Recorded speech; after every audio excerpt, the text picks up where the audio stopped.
अमेठी के आरिफ का दोस्त सारस अब उनसे जुदा हो गया है। जो दोस्त हर पल साथ रहते थे, अब उनके बीच सीमाओं की दूरी आ चुकी है। सारस को आरिफ के घर से लाकर रायबरेली के पक्षी विहार में छोड़ दिया गया।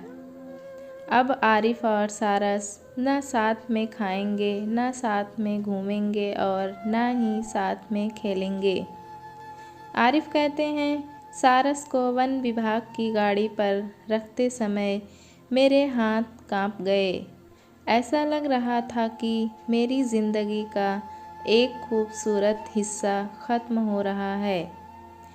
मेरा दोस्त जहाँ भी रहे हमेशा सलामत रहे, यही मेरी दुआ है। आरिफ कहते हैं, मेरा तो ये सोच सोचकर मन बैठा जा रहा है कि घर पर मैं क्या करूँगा। हर जगह वो मेरे साथ होता था, अब नहीं होगा। मेरी थाली में ही खाना खाता था, मेरी गाड़ी के पीछे उड़ता था। अब वो मेरे पीछे नहीं रहेगा तो उसकी कमी खलेगी। गांव में साथ साथ घूमता था। मेरी इतनी अच्छी दोस्ती किसी इंसान से भी नहीं हुई जितनी सारस से हो गई। मैं अब उससे बात भी किया करता था। कभी कभी तो मेरे साथ ही वो सो जाया करता था। मुझे लगता है कि हम दोनों की दोस्ती को किसी की नज़र लग गई है। वन विभाग के जब लोग मेरे दोस्त को लेने आए तो मैं बिल्कुल शांत हो गया था। घर में सब रो रहे थे, लेकिन मैं चाह कर भी ना रो सकता था और ना ही कुछ कर सकता था, क्योंकि मुझे पता था अगर मैं टूट गया तो फिर मेरे घर वालों को कौन संभालेगा। मेरे सारस का जाना मेरी ज़िंदगी का सबसे बड़ा दुख है, जो कभी ख़त्म नहीं होगा। आरिफ कहते हैं कि रोज़ की तरह मैं अपने खेत पर काम करने जा रहा था। तभी मुझे रास्ते में एक बड़ा सा पंख दिखाई दिया। मैं आगे बढ़ा तो बड़ा सा सारस ज़मीन पर पड़ा हुआ था। मैं उसको देखकर डर गया।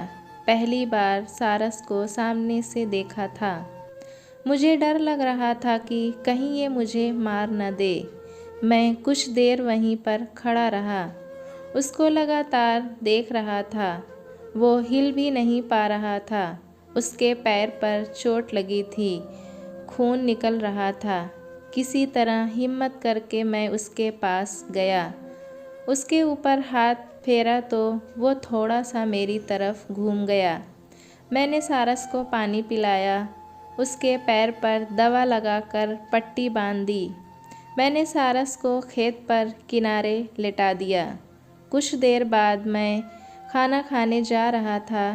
तभी मैंने सारस की ओर देखा तो सोचा उसको भी कुछ खिला दूं, लेकिन डर था कहीं वो चोंच न मार दे।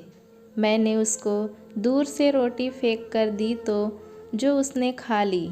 जब मैं घर जाने लगा तो अपने छोटे भाई की मदद से सारस को अपने घर ले गया। घर की देसी दवाई से उसका पैर धीरे धीरे ठीक हो गया। वो अब अपने पैरों पर चलने लगा था। मेरा डर भी अब ख़त्म हो चुका था। घर के लोग भी उससे नहीं डरते थे। सारस के ठीक होने पर मैंने सोचा अब वो उड़ जाएगा, लेकिन मेरा दोस्त सारस खुद ही मेरे पास रहने लगा। मुझे भी उससे इतना ज़्यादा लगाव हो गया था कि मैंने भी उसको अपने पास ही रख लिया, पर पता नहीं था कि लोग हमें अलग कर देंगे। दोस्तों, कहानी कैसी लगी हमें कमेंट में ज़रूर बताएं। चैनल पे नए हैं तो एक लाइक और सब्सक्राइब करना ना भूलें।